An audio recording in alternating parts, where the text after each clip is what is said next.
Hello everyone, welcome to Veena classes. Video शुरू करने से पहले आप लोगों का बहुत बहुत शुक्रिया। आपने मेरे पिछले वीडियो को बहुत लाइक किया, सब्सक्राइब किया, आपके मैसेजेस कमेंट बॉक्स में भेजे। ये that means a lot to us, so thank you so much for this. मैं आपको इंग्लिश कम्युनिकेशन के लेसन्स देने वाला हूँ, तो वो शुरू करने से पहले मैंने सोचा आपको इंग्लिश लैंग्वेज की थोड़ी सी हिस्ट्री के बारे में बता दूं, ताकि आपको माइंडसेट करने में, इस भाषा को जानने में काफ़ी आसान होगी। A little information about English language.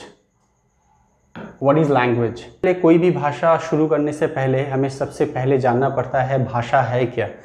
आप कोई भी भाषा बोले, इंडिया में बहुत सारे भाषाओं प्रचलित है, लेकिन इंग्लिश जो लैंग्वेज है जिसके बारे में हम लोग जानकारी लेने वाले हैं, ये भाषा कहाँ से आई है, इसका उत्पत्ति कहाँ से हुआ है, भारत में ये भाषा कैसे आई है, इसके बारे में भी डिटेल में मैं बताऊंगा। तो उससे पहले हमें जानना है कि भाषा क्या है।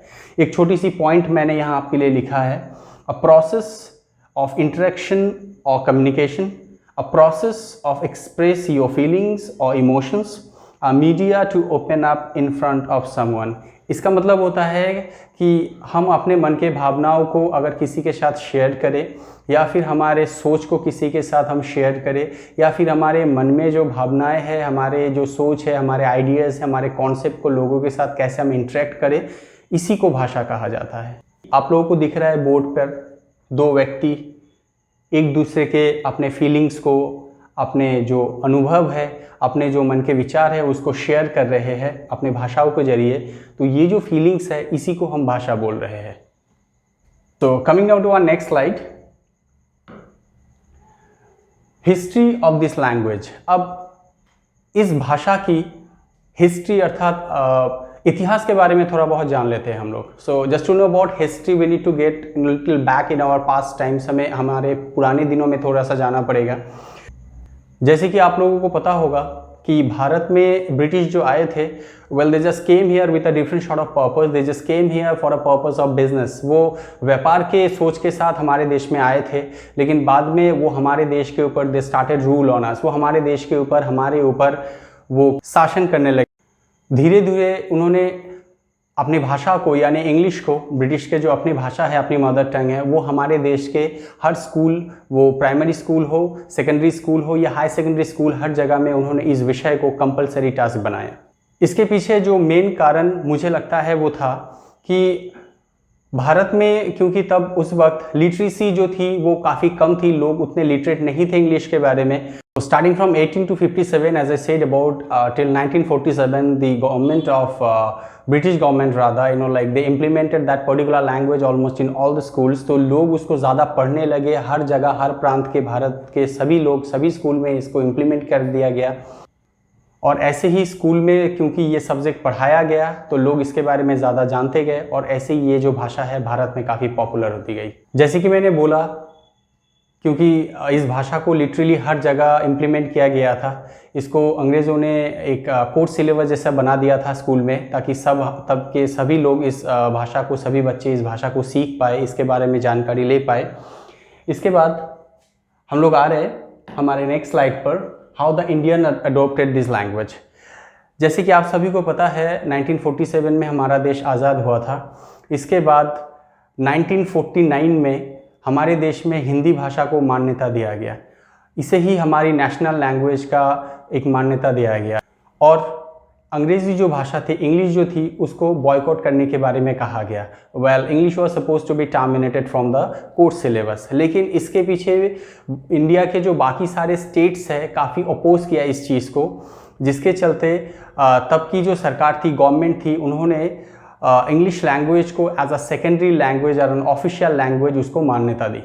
जैसे कि मैंने बताया, इंडिया के बहुत सारे स्टेट ने तब अपोज किया था इस चीज़ को, क्योंकि इंग्लिश उनके लिए बहुत सालों से सीखते सीखते वो उनका एक बहुत ही यूज टू हो गए थे उन चीज़ों के साथ वो। इसीलिए वो चाहते थे अपने इस भाषा के ज़रिए वो हर तरफ के लोगों के साथ कम्युनिकेट करें, क्योंकि हिंदी जो तब थी वो सब प्रांत के लोग अच्छे से नहीं जानते थे, और ख़ास करके साउथ इंडिया के जो स्टेट्स थे वो सारे बहुत ज़्यादा इस बारे में अपोज किया था, उन्होंने प्रोटेस्ट किया था इस बात को, जिसके लिए गवर्नमेंट बाद में मजबूर हुई थी कि इंग्लिश को भी as a second official language देश में रखा जाए। So coming now to the next slide, next point, look at them carefully. English in modern era. English language का जो है बहुत ही हर जगह बहुत अलग अलग तरीके से लोग इस्तेमाल कर रहे हैं। इसके पीछे आप बोल सकते हैं study, education, business, import export, बहुत सारी चीज़ें हमारे सामने है जिसके चलते आज के डेट में लोग इंग्लिश का इस्तेमाल बहुत ज़्यादा कर रहे हैं। हमारे देश के बारे में अगर बात करें, इंडिया में भी बहुत सारे लोग ब्रिटिश इंग्लिश के साथ साथ अमेरिकन इंग्लिश को भी अडोप्ट कर रहे हैं। इसके पीछे जैसे मैंने बहुत सारे कारण बताया कि आज के डेट में ग्लोबलाइजेशन एक ऐसा पॉइंट है जिसके चलते लोग एक दूसरे के साथ हर जगह एक्सेस कर रहे हैं, जिसके लिए लैंग्वेज जो है वो बहुत ही एक इम्पॉर्टेंट कंटेंट उनके लिए बन रही है। लेकिन जैसे कि मैंने आपको बताया पूरी वीडियो में कि ब्रिटिश इंग्लिश को हमने पहले अडोप्ट किया क्योंकि ब्रिटिश के द्वारा ही हमने ये भाषा को सीखा है। एक प्रचलित बात कही जाती है हिंदी में कि अंग्रेज़ चले गए लेकिन अंग्रेज़ी छोड़ गए।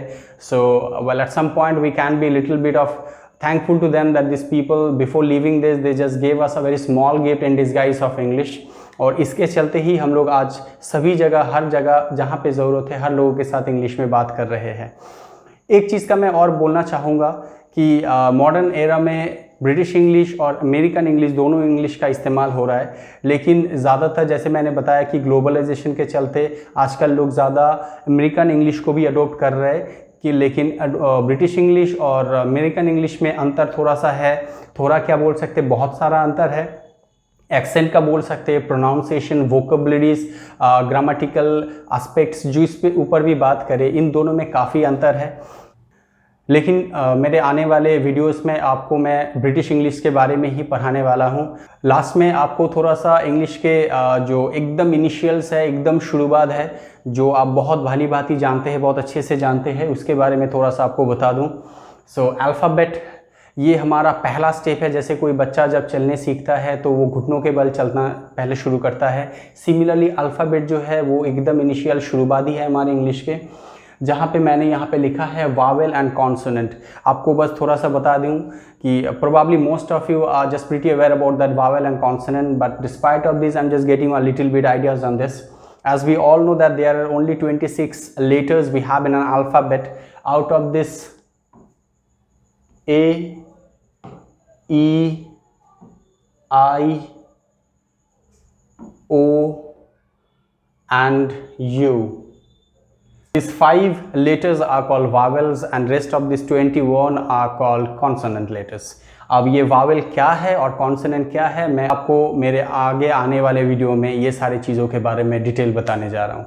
उम्मीद करता हूँ पिछले वीडियो की तरह इस वीडियो में भी आप अपने प्यार, अपना शुभकामनाएं मैसेज के द्वारा हमें ज़रूर भेजेंगे।